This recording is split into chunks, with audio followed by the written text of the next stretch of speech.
The Senate is set to begin voting on a semiconductor bill to bring chip manufacturing back to the U.S. The legislation sets aside more than $50 billion in subsidies for chip makers. And it comes as at least one company, Intel, is threatening to delay construction of a new manufacturing facility in Ohio if lawmakers don't act this time around. Let's bring in Yahoo Finance contributor Kevin Cirilli, joining us from Washington, D.C. today. Kevin, what's interesting about this, number one, it's been a year. And this is a completely slimmed down version of the original bill that came out or was introduced a year ago. What's the likelihood of it passing?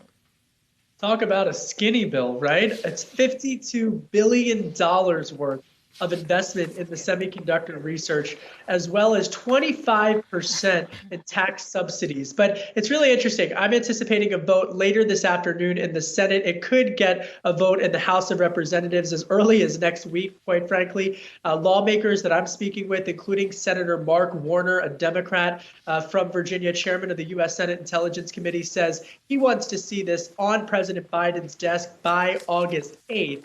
But one of the crosshairs are these guardrails that are going to be put in place against China to encourage chip production made here in the United States. This would also potentially expand the regulatory role of the Commerce Secretary. But take a listen to what White House Press Secretary Karine Jean-Pierre had to say about those China guardrails when asked about it yesterday at a White House press briefing. The CHIPS Act is intended to bolster American competitiveness and our own domestic supply chain security. That's why we continue to support strong guardrails, as you're alluding to there, Jenny, which also have bipartisan support in Congress to make sure CHIPS incentives generate more semiconductor investment here in the U.S., not in China. And guardrails help slow the growth of investment in China. That is why such an important part of the bill. It is such an important part of the bill, and we believe in strong guardrails. Now, it's not just Wall Street that's paying attention to these semiconductor chip stocks. It's also, did you see this? Paul Pelosi, Speaker Pelosi's husband, reportedly investing between $1 and $5 million in NVIDIA stock as a result of the latest that's going on, the CHIPS Act.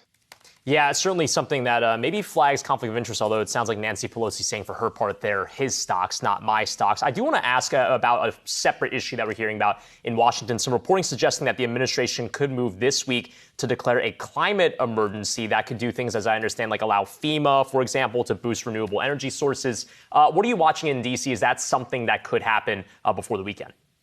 Well, this is where the politics intersects with the policy, right? Because you've got President Biden facing significant pressure from the progressive flank of the Democratic Party to act on climate change. This comes as Senator Joe Manchin, a centrist Democrat from West Virginia, coal country, a state, mind you, that former President Trump carried in the 2020 election by something like 40 percentage points, has really dug firm in terms of opposing the progressive flank of his party as it relates to climate change. So this would expand the role that the executive branch has through executive order in order to confront climate change. It would appease progressives, but in a Republican administration, it would likely significantly be reversed. Yeah, it really feels like between what's happening in D.C. and what's happening in Europe, the climate agenda is starting to kind of fall apart. I want to get back to the issue of Nancy Pelosi. We're talking about her husband's trade, but there's also these headlines coming out that she's possibly going to make a trip to Taiwan. What do you know about that?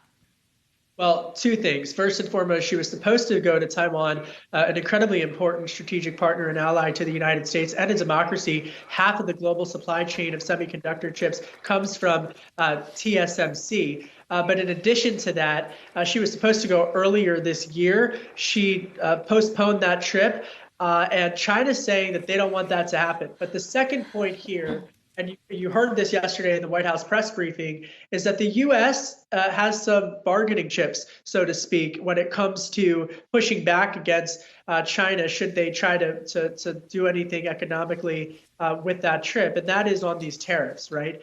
The Trump administration tariffs that are still in place today. A lot of folks have wanted them lifted, and they still haven't been lifted. So a lot of interesting economic chess being played in terms of tariffs and regulations, and that high-profile trip, should it happen with Speaker Pelosi, would be perhaps one of the most high-profile visits to Taiwan in recent history.